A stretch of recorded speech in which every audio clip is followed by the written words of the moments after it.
This is Mohammed Asif Raza here, and in today's video, I have with me Mr. Hammad Siddiqui, all the way from Canada. So, first of all, thank you so much, sir, for joining in and managing your time from your busy schedule. And kindly give a brief introduction about yourself. My name is HAMMAD Siddiqui. As you said, I'm originally from Pakistan. I worked throughout my life in Pakistan and countries around Pakistan. Uh, I moved to Canada in 2019, and I was still part of a very large US not-for-profit US Chamber of Commerce affiliated organization. For them, I worked in 10 countries, Turkey to Papua New Guinea. I've coached, mentored, taught in Pakistan and in the other countries also wherever I went. Um, and I'm a big fan of LinkedIn and the power of LinkedIn and how it can help people connect with communities, build communities, learn and grow and make money. Yes, exactly. Power of LinkedIn is so strong, and you just get to know different people around the world, and you build your network. That's very well said again. So now, we will be moving with the questions as discussed earlier. We will be discussing about some personal development questions. So the first question here is that how can student identify that right direction when it comes to career selection? Because there are multiple options in today's fast-paced changing world. You have multiple options. For example, if you are doing engineering, then you can also go into the business field, and some people even choose software engineering after doing some business. So what would be your suggestion that how can student identify that this field or this particular subject is going to be my career for the future? See, I think your basic education provides you the basic foundation for growth. It helps you open up your mind in, and it helps you set some directions for yourself. And then the environment that you are in actually determines what the opportunities are. So I've seen doctors doing MBA and going into marketing and doing very well. I've seen engineers doing MBA going into marketing and doing very well. Engineers going into teaching profession, um, and teachers going into customer service profession.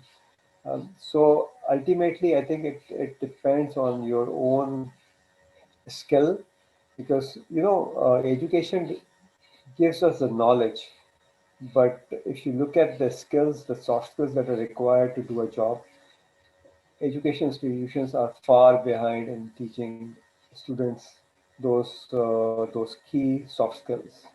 So this is one other thing because I've mentored in Pakistan, as I told you, for over 25 years, as well as internationally. The biggest drawback of our institutions in South Asia, particularly, is that the soft skills are not taught. And soft skills are really necessary for us to understand or to kind of find that direction. Okay. Yes, very well said. Soft skills are very important. Now, so when we identify that direction, then we need consistency and focus in that one right direction. So what would be your recommendations that how can we gain that consistency and focus in that one direction? Okay. Now, I put a counter question to you. Okay. Is uh, in your life, right from when you were a toddler and you started understanding things until now, uh, who taught you to focus? I mean, what do you mean by focus? How do you focus? What is focus? Well, I think It's a that word that is pretty commonly used, but yes. did anybody teach you how to focus? Yes, yes, it comes from within you that you just tend to like something, and then you continuously work on that thing with focus, with motivation to be achieving more about that thing. So that's what I define focus. Okay. Uh, which means that, and the reality of the matter is, you see, this is something that I would like to um, explain to the viewers and to you also, is that if we don't know, which means we don't know. We are not taught so many things in our life. We are not taught to listen, so we don't know how to listen. It's an automatic thing, we so often we instead of listening, we are just hearing things, right? We are always asked to focus, focus, focus, but we are not taught how to focus, what focus means.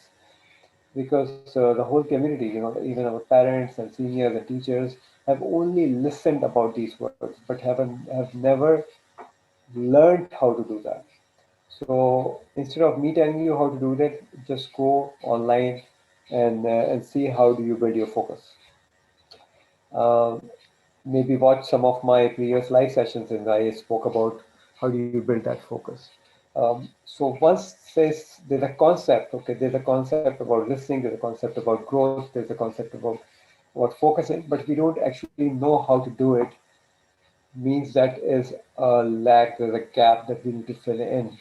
Um, so going forward, what people do, the young people mostly do, is that they follow either the seniors or follow whatever is happening without actually doing enough research around opportunities, enough research around how do you build your network. I mean, you're doing a great job. You're connecting with people, but if you're connecting with people without a documented objective, documented means a written objective, then you will still keep doing it, but it will not really take you to your destination. So you have to have a documented plan for yourself. Any young people, not in your head, as I say, not in your head. If it is in your head, it does not exist. It has to be on a piece of paper. Okay, if you know everything and you go to an exam and you don't write everything in the exam, then you won't pass. So you have to document everything. uh, this is what I would like to add at this moment. Yes, exactly. We have to document and we have to write what we do so to gain that consistency. Very well described. So now moving on to the next question, that is a very important question as well. And that is, what would be your way of thinking? Should you be thinking unidirectional or multidimensional? And by this, I mean that you should be focusing on that one goal consistently, or would should you should be thinking like multi-directional, because in this fast-paced changing world where things are changing at a very fast pace, and you must be flexible enough to adopt yourself according to the circumstances. So what would be your way of thinking? Is it unidirectional or multi-directional? I think when we set an objective, that has to be very, very targeted. uh, uh, as I said, most of the young people do not set an objective. I mean, it's an objective, but it's not written somewhere. So they do not feel accountable. If you don't write it, you don't feel accountable for it or towards it. If you have an objective and a written objective, then you will find ways to achieve that objective. So multidimensional could be the process of reaching an objective, but the objective has to be very targeted. Okay, yes, let's describe. We have to write down to be very, very specific, and you use different paths to get that one objective. Very well described again. So moving on to the next question, that is, how can we make our decision-making ability stronger? Because we have to make decisions at times whenever we are graduating, and whenever we are doing something like starting a new business or starting a job, a new career, then we have to make decisions. So decision making ability is extremely important for you when you're looking to grow. So what would be your recommendations that how can we make our decision making ability better? Make decisions. Yes. As simple as that. If you start making decisions, you will Yes, improve your capability. As simple. exactly. It's all by doing. You have to do it. You have to make a decision. When you will probably make mistakes, which is okay. People learn from their mistakes, and just keep doing it, and you will start. I mean, see, an educated person at university level has developed the mental capability to certain standard, and decision making is part of our life. So just make decisions, and there's Yes, nothing wrong if you yes, make a yes, wrong decision at exactly, times. exactly. We have to be practicing making decisions that will certainly help us. So moving on to the last question of this conversation, that is, what would be your advice to a 22-year-old freshly graduated student? For a young person like you who is looking for opportunities, they should really uh, network and learn from seniors, identify those opportunities, build your network, and slowly kind of prove your capabilities in the marketplace. Yes. The other thing that I would say is that if you are looking to work for Siemens, I'm just taking one name, or PIA, there may be 500 other people also looking for the same job. Okay, so your entry point could be anything. So don't go for something very big. Go for a mediocre company, because in a mediocre company there will be less politics, there will be more work.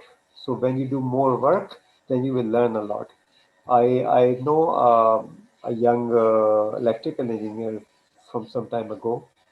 He worked for, so he passed out, he couldn't find a job.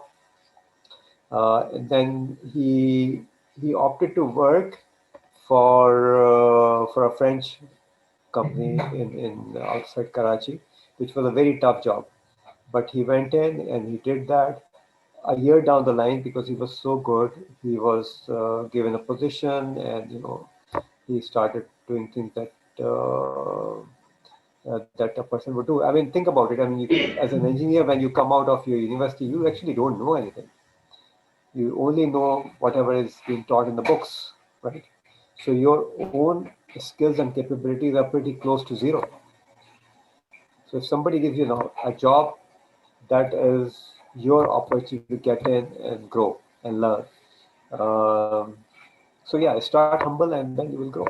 Yes, exactly. We have to be humble and we have to be continuously working on our skills. Very well described again. And that concludes our video and short conversation. So thank you so much, sir, for managing your time and joining in from Canada. And My goodbye. pleasure. Take care. Bye Thank bye. you.